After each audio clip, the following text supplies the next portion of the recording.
화려하게 빛나는 서울의 야경을 내려다봅니다. 한강변을 따라 빽빽하게 들어선 아파트 단지의 불빛들. 저 불빛 하나하나는 누군가의 안식처이자 대한민국 중산층이 평생을 바쳐 일궈낸 두의 상징입니다. 우리는 지난 수십 년간 부동산 불패라는 신화 속에서 살았습니다. 아파트는 단순한 거주 공간을 넘어 나의 자산을 불려주는 가장 확실한 투자 수단이었고, 빚을 내서라도 집을 사는 것은 생존을 위한 필수 전략으로 여겨졌습니다. 하지만 오늘 우리는 저 화려한 불빛 이면에 드리운 짙고 어두운 그림자에 대해 이야기하려 합니다. 우리가 애써 외면하고 싶어 했던, 그러나 이제는 더 이상 피할 수 없는 거대하고 서늘한 숫자, 바로 1,800억 76조 원입니다. 이것은 대한민국 가계가 공식적으로 짊어지고 있는 빚의 총량입니다. 하지만 전문가들은 이 숫자조차 빙산의 일각이라고 경고합니다. 전세보증금이라는 한국에만 존재하는 독특한 사적 금융부채까지 포함하면 대한민국의 실질적인 가계부채는 3천조 원에 육박한다는 분석이 지배적입니다. 이는 대한민국 한 해 국내 총생산 훌쩍 뛰어넘는 수치로 세계 주요국 중 단연 압도적인 1위입니다. 우리는 어쩌다 여기까지 오게 되었을까요? 시간을 잠시 2020년으로 되돌려 봅시다. 코로나19 팬데믹이 전 세계를 강타했을 때 각국 중앙은행은 경제 붕괴를 막기 위해 수도꼭지를 틀듯 막대한 돈을 시중에 쏟아부었습니다. 사상 유례없는 초저금리 시대, 유동성 파티가 시작된 것입니다. 돈의 가치는 휴지 조각처럼 떨어졌고, 사람들은 벼락거지가 되지 않기 위해 너도나도 빚을 내어 주식과 부동산 시장으로 뛰어들었습니다. 영끌과 비투는 당시의 시대정신이나 다름없었습니다. 2030세대는 미래의 소득을 가불해 아파트를 샀고, 자영업자들은 생계를 유지하기 위해 대출 창구 앞에 줄을 섰습니다. 그때는 모두가 믿었습니다. 자산 가격은 영원히 오를 것이고 이 낮은 금리는 계속될 것이라고 말입니다. 하지만 그 달콤했던 파티는 끝났습니다. 세계 경제의 심장인 미 연준, 인플레이션을 잡기 위해 공격적인 금리 인상을 단행하면서 전 세계의 자금 흐름은 순식간에 역류하기 시작했습니다. 그리고 그 충격은 부채고화국이 된 대한민국에 가장 먼저, 그리고 가장 가혹하게 당도했습니다. 지금 우리 경제는 거대한 부채의 덫에 걸려 있습니다. 금리가 오르자 이자 부담은 눈덩이처럼 불어나고 사람들의 지갑은 닫혔으며 자산시장은 얼어붙었습니다. 한국은행과 금융당국은 1,800조 원이라는 숫자가 관리 가능한 수준이라고 말하지만, 국제결제은행과 같은 글로벌 금융감시기구들의 시선은 냉담합니다. 그들은 한국의 민간부채 증가 속도가 이미 임계점을 넘었으며, 이는 금융 시스템 전체를 위협하는 뇌관이 될 수 있다고 수차례 경고장을 날렸습니다. 과거 1997년 IMF 외환위기가 기업의 무분별한 부채에서 시작되었다면, 2024년의 위기는 바로 가계, 즉 우리들의 빚에서 시작될 가능성이 높습니다. 기업은 구조조정을 통해 털어낼 수라도 있지만, 수천만 명의 국민이 얽혀있는 가계부채는 함부로 건드릴 수조차 없는 난제 중의 난제입니다. 이 다큐멘터리는 단순한 공포를 조장하기 위한 것이 아닙니다. 막연한 낙관론에 기대어 눈을 감고 있기에는 우리 앞에 놓인 현실이 너무나 엄혹하기 때문입니다. 부채라는 괴물은 경제가 성장하고 소득이 늘어날 때는 얌전한 애완동물처럼 보이지만, 성장이 멈추고 금리가 오르는 순간 주인을 잡아먹는 맹수로 돌변합니다. 그리고 지금 그 맹수의 숨소리가 우리 문턱까지 들려오고 있습니다. 과연 이 시한폭탄의 타이머는 멈출 수 있을까요? 아니면 이미 카운트다운은 끝나고 폭발만을 기다리고 있는 것일까요? 만약 터진다면 우리의 삶은 어떻게 달라질까요? 우리는 오늘 이 불편한 진실을 마주하기 위해 가계부채 폭탄이 터졌을 때 발생할 수 있는 세 가지의 구체적인 시나리오를 시뮬레이션해 보려 합니다. 일본의 잃어버린 30년과 같은 장기 침체, 2008년 미국의 서브프라임 모기지 사태와 같은 급격한 시스템 붕괴, 그리고 남미 국가들이 겪었던 초인플레이션과 환율 쇼크까지. 이 세 가지 시나리오는 먼 미래의 예언이 아니라 이미 우리 경제 곳곳에서 보내오고 있는 징후들의 집합체입니다. 이제부터 그 징후들을 하나하나 해부하고 최악의 상황에서 나와 내 가족의 자산을 지키기 위해 무엇을 해야 하는지 냉철하고 객관적인 시각으로 추적해 보겠습니다. 대한민국 경제의 운명을 가를 거대한 태풍의 눈, 그 안으로 들어갑니다. 위기의 징후는 늘 가장 약한 곳에서부터, 그러나 아주 집요하게 시작됩니다. 우리가 1800조라는 거시적인 숫자에 압도되어 있는 사이, 경제의 실핏줄이라 할 수 있는 골목 상권과 서민 가게에서는 이미 비명이 터져 나오고 있습니다. 지금 당장 여러분의 스마트폰으로 뉴스 검색창을 켜고 연체율이라는 키워드를 입력해 보십시오. 시중은행의 연체율이 안정적이라는 정부의 발표와 달리 저축은행, 상호금융, 카드사와 같은 제2금융권의 연체율 그래프는 마치 로켓처럼 수직 상승하고 있습니다. 이것이 의미하는 바는 명확합니다. 신용도가 높고 자산이 넉넉한 1금융권 이용자들은 아직 버티고 있지만 더 높은 금리를 감당해야 하는 취약차주들은 이미 한계 상황에 봉착했다는 뜻입니다. 특히 카드론 돌려막기 잔액이 역대 최고치를 갱신했다는 사실은 매우 섬뜩한 신호입니다. 이는 사람들이 투자를 위해 빚을 내는 것이 아니라 당장 이번 달 생활비를 메우고 기존 대출이자를 갚기 위해 살인적인 금리에 급전 쓰고 있다는 증거이기 때문입니다. 투자형 부채가 생계형 부채로 악성 변이를 일으키고 있는 것입니다. 더욱 심각한 것은 통계의 착시 현상입니다.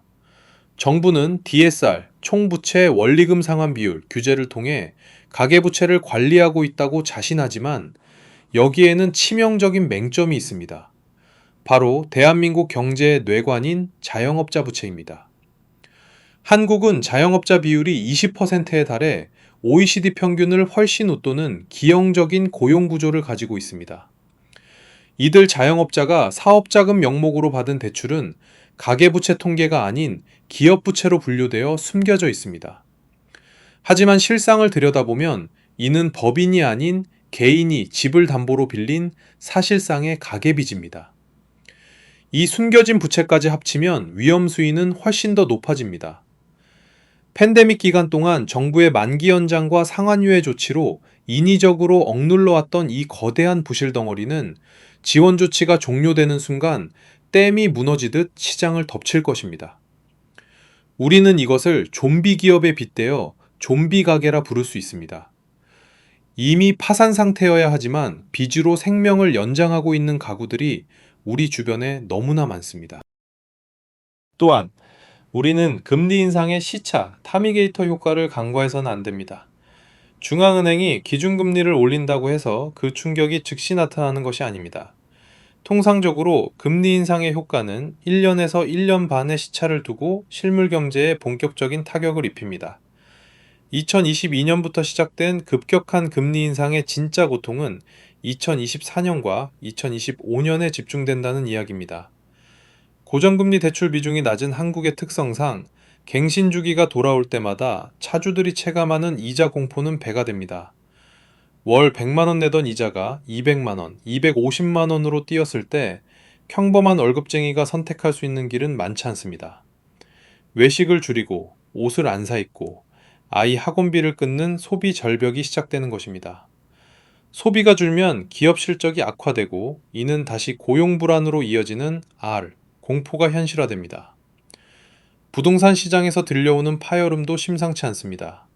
영끌의 성지였던 서울 외곽과 수도권 지역에서는 최고가 대비 30초 40% 하락한 급매물이 속출하고 지방의 미분양 아파모스는 무덤이라 불릴 정도로 쌓여만 가고 있습니다. 집값이 대출 원금보다 낮아지는 소위 깡통주택의 등장은 은행에게 담보가치 하락이라는 비상벨을 울리게 합니다. 은행은 비가 올 때 우산을 뺏는 냉혹한 속성을 가지고 있습니다. 담보 가치가 떨어지면 은행은 대출 일부를 즉시 상환하라고 압박할 것이고 현금이 없는 차주는 집을 경매로 넘겨야 하는 막다른 골목에 몰리게 됩니다.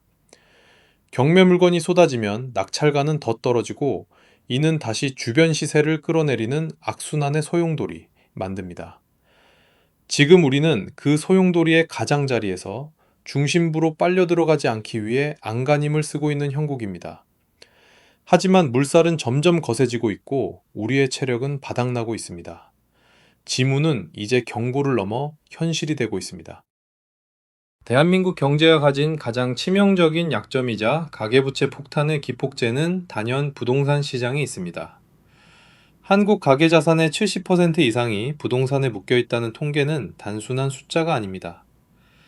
이는 대한민국의 모든 경제 활동과 신용 창출이 아파트 가격이라는 단 하나의 변수에 목을 매고 있다는 것을 의미합니다. 여기서 우리는 경제학 역사상 가장 무시무시한 이론 중 하나인 어빙 피셔, 부채 디플레이션 메커니즘을 이해해야 합니다. 작동 원리는 잔인하리만큼 단순합니다.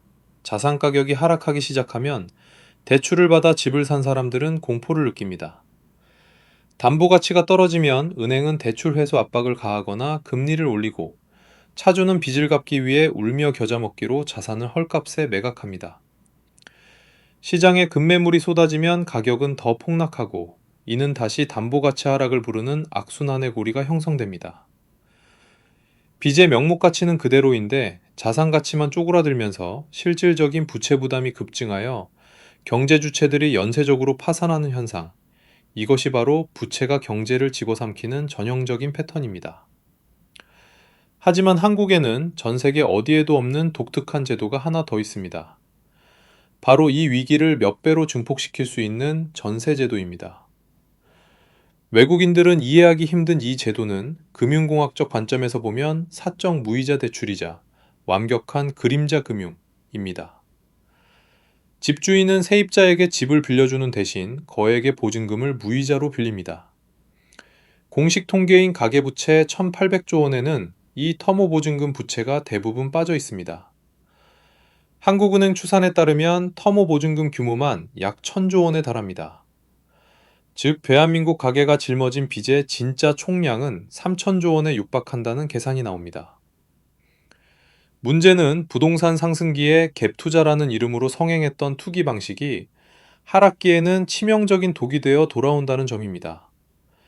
자기 자본 1억 원으로 전세 5억 원을 끼고 6억 원짜리 아파트를 산 갭투자자는 집값이 10%만 떨어져도 자기 자본의 60%가 날아가는 레버리지 효과를 겪습니다. 만약 집값이 터글 이하로 떨어지는 깡통 전세가 되면 집주인은 집을 팔아도 세입자에게 돈을 돌려줄 수 없는 지급 불능 상태에 빠집니다. 이때 발생하는 것이 바로 역전세난입니다. 과거에는 세입자가 줄을 서서 집을 구했지만 이제는 집주인이 세입자를 구하지 못해 발을 동동 구릅니다. 새로운 세입자 유예 쓰고 기존 세입자의 보증금을 내어주는 폭탄 돌리기가 멈추는 순간입니다. 집주인이 보증금을 돌려주지 못하면 세입자는 경매 신청을 하게 되고 해당 부동산은 강제 매각 절차에 들어갑니다. 이 과정에서 발생하는 충격은 단순히 집주인과 세입자 개인의 불행으로 끝나지 않습니다. 세입자가 맡긴 전세 보증금 역시 은행에서 전세자금 대출을 받아 마련한 돈인 경우가 대부분이기 때문입니다.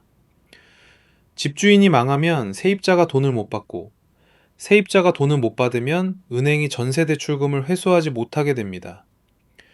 집주인, 세입자, 은행으로 이어지는 거대한 신용의 사슬이 일거에 붕괴하는 것입니다.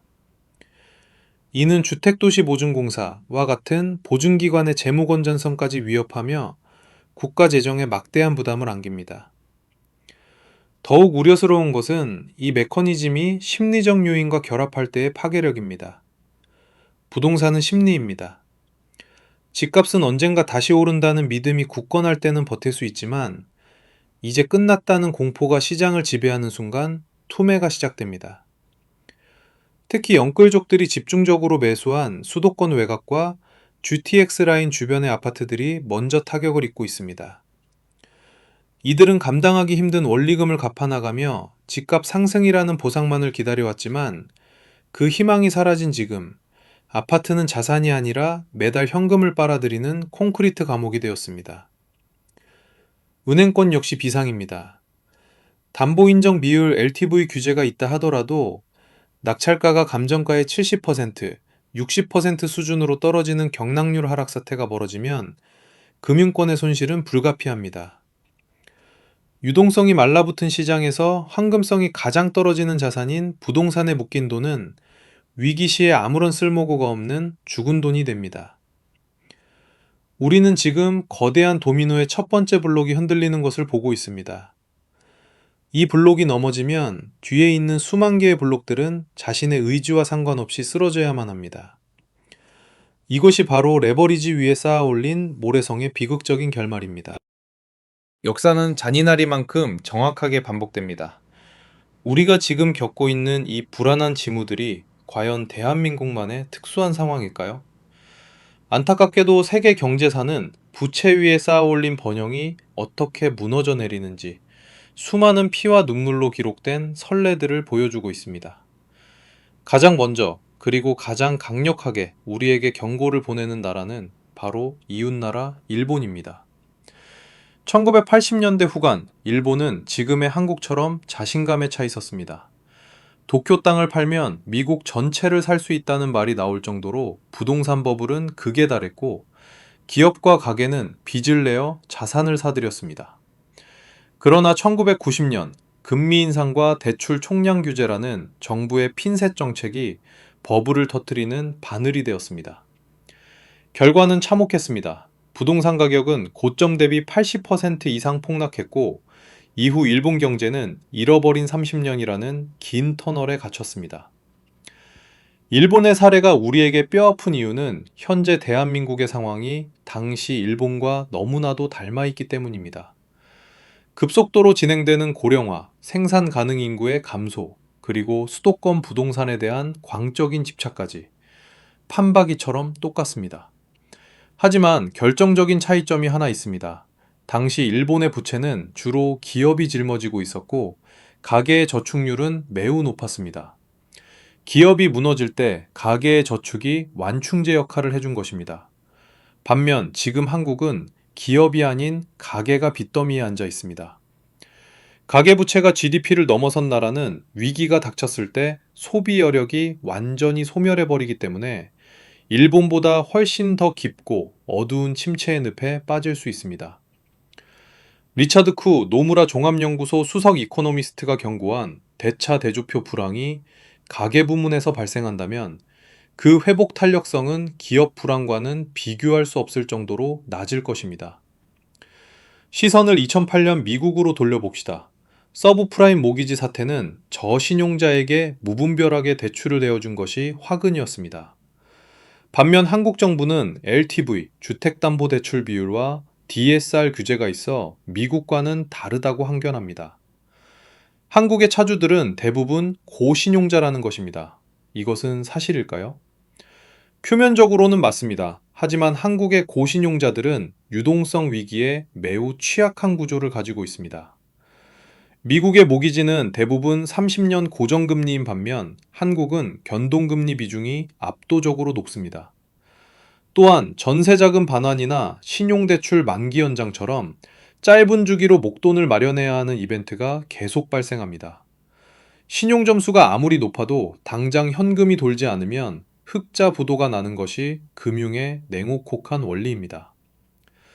미국이 2008년 위기 당시 겪었던 주택가격 폭락과 금융기관의 연쇄 도산은 복잡하게 얽힌 파생상품이 뇌관이었습니다. 한국에는 파생상품 대신 전세와 부동산 PF라는 한국형 뇌관이 그 자리를 대신하고 있습니다. 유럽의 사례는 우리에게 고통분담의 교훈을 줍니다. 1990년대 초반 스웨덴과 핀란드 등 북유럽 국가들도 부동산 버블 붕괴로 심각한 금융위기를 겪었습니다. 당시 그들은 은행을 국유화하고 부실 채권을 신속하게 정리하며 뼈를 깎는 구조조정을 단행했습니다. 엄청난 실업과 고통이 따랐지만 그들은 환부를 도려낸 덕분에 비교적 빠르게 경제 활력을 되찾을 수 있었습니다. 반면 일본은 부실 기업과 은행을 연명시키는 방식을 택했고 그 대가로 30년 넘게 좀비 경제를 유지해야 했습니다. 지금 대한민국은 어느 길을 가고 있습니까? 빚을 갚지 못하는 자영업자의 대출 만기를 계속 연장해주고 부동산 가격 하락을 막기 위해 규제를 풀고 대출을 장려하는 현재의 모습은 과감한 수술보다는 진통제를 투여하며 시간을 끄는 일본의 모습에 더 가깝습니다. 글로벌 경제는 우리에게 묻고 있습니다. 가장 높은 산에 오른 자가 가장 깊은 굴짜기로 떨어진다.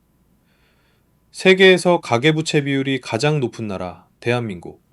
다른 나라들이 뼈를 깎는 디레버리징, 부채 축소를 통한 우리는 빚으로 빚을 막으며 그 순서를 미루어 왔습니다. 하지만 경제 법칙에 예외란 없습니다.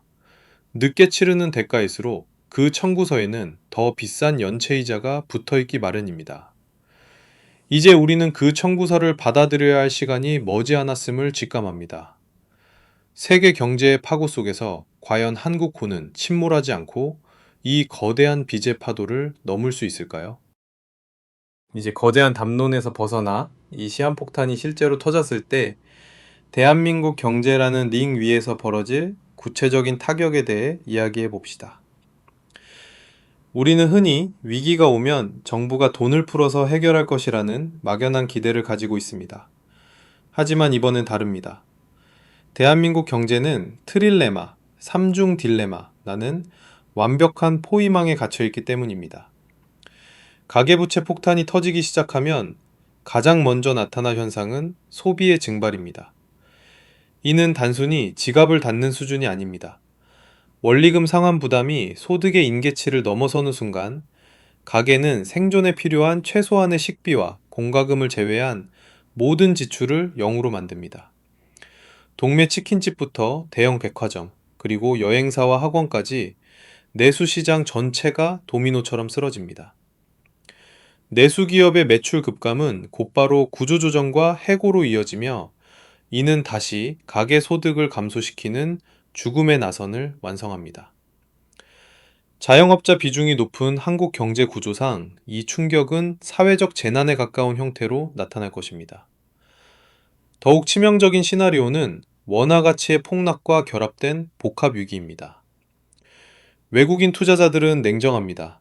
그들은 GDP 대비 가계부채 세계 1위, 저성장, 인구 절벽이라는 성적표를 가진 나라에 통화폐를 들고 있고 싶어 하지 않습니다. 부동산 버블이 꺼지고 금융 시스템이 불안해지면 외국인 자금은 썰물처럼 빠져나가고 원달러 환율은 1,400원, 1,500원을 넘어 통제 불가능한 영역으로 치솟을 것입니다.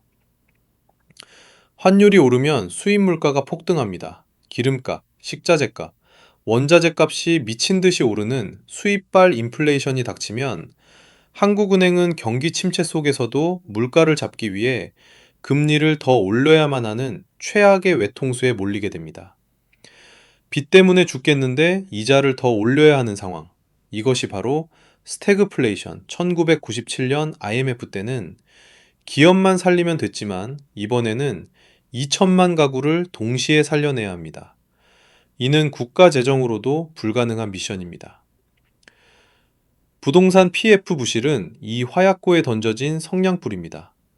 건설사들이 무너지면 그들에게 돈을 빌려준 증권사, 저축은행, 캐피탈사가 연쇄적으로 유동성 위기에 빠집니다.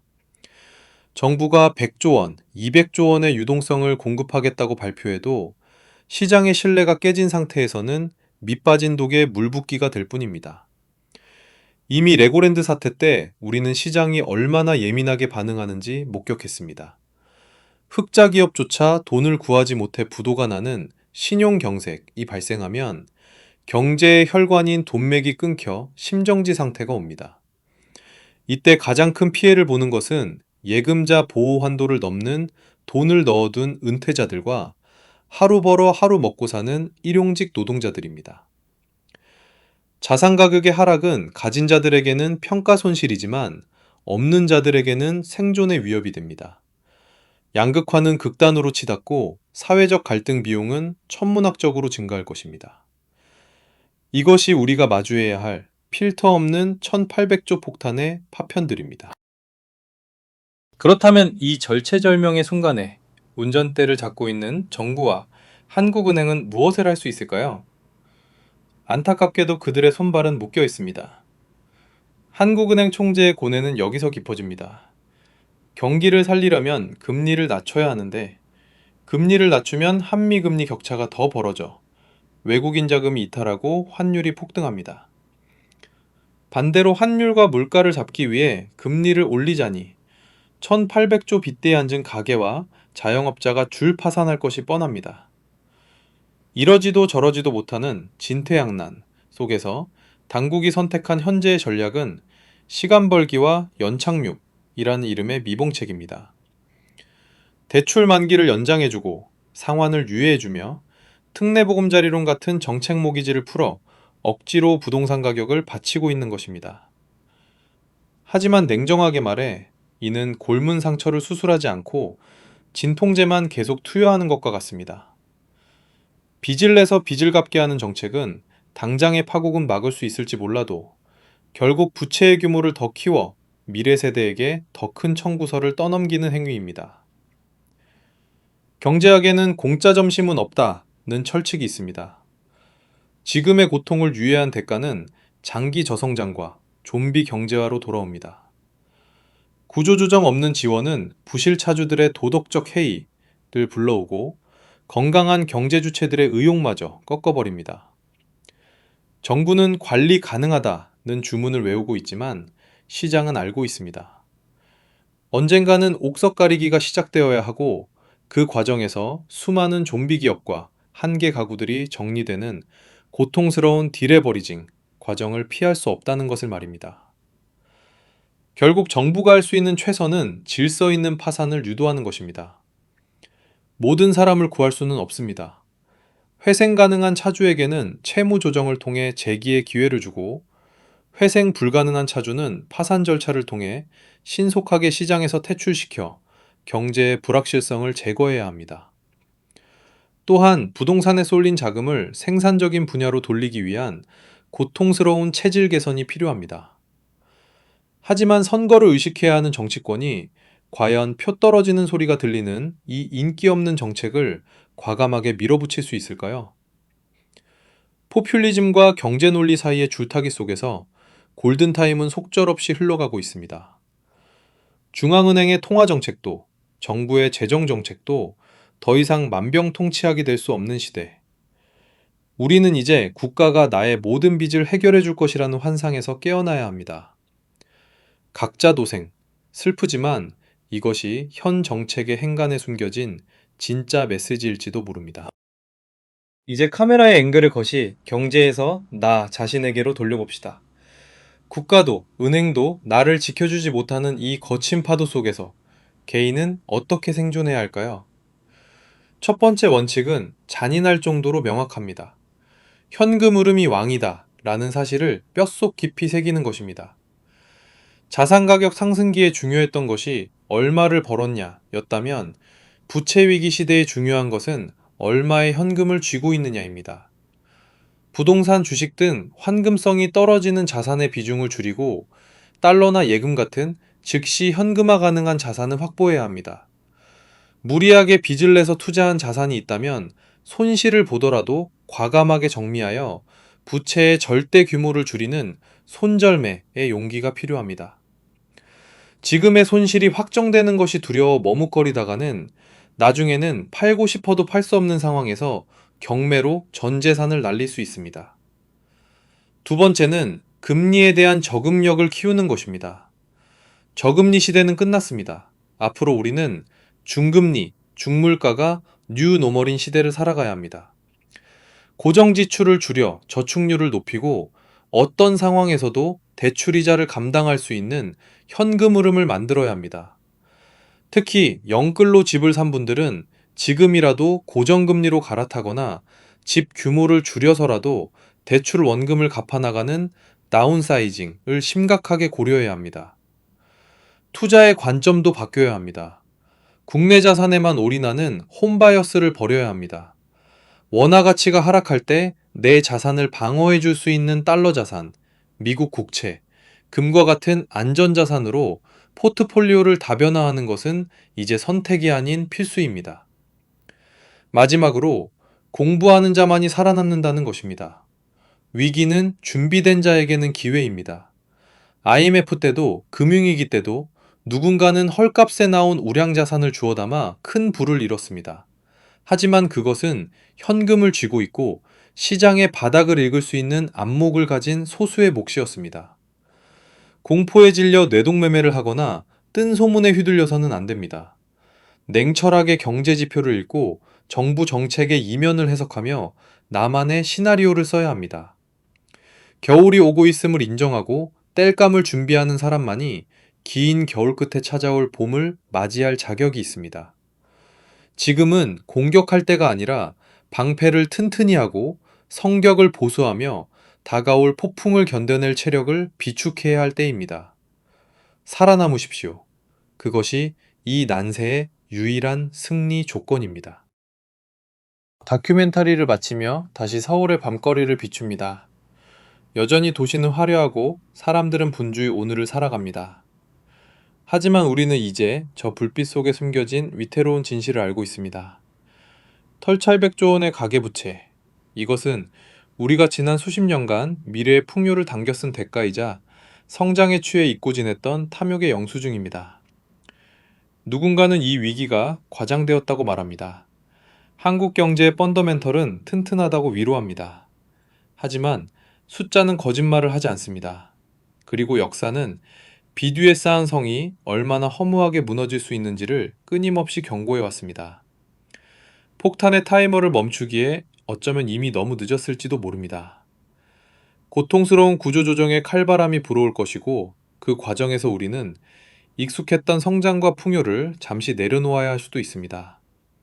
하지만 위기는 끝이 아니라 새로운 시작을 위한 고통스러운 통과 의례이기도 합니다. 거품이 걷히고 비효율이 제거되고 경제가 다시 본질적인 가치 위에서 재편될 때 대한민국은 비로소 부채공화국이라는 오명을 벗고 더 단단한 땅 위에 설 수 있을 것입니다.